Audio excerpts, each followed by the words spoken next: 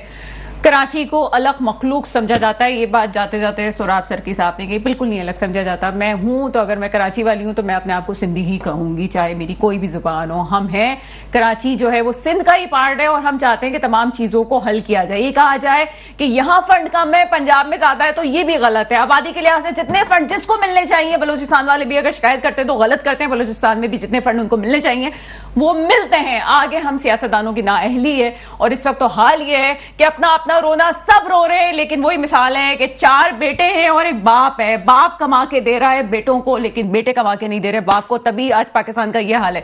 میرے ملک میں وہ حکمران آئے جو واقعی میرے ملک کے مستقبل کی حفاظت کرے. اس کے ساتھ ہی پروگرام کا وقت ختم ہوتا ہے، مجھے اجازت دیجیے گا. خدا حافظ.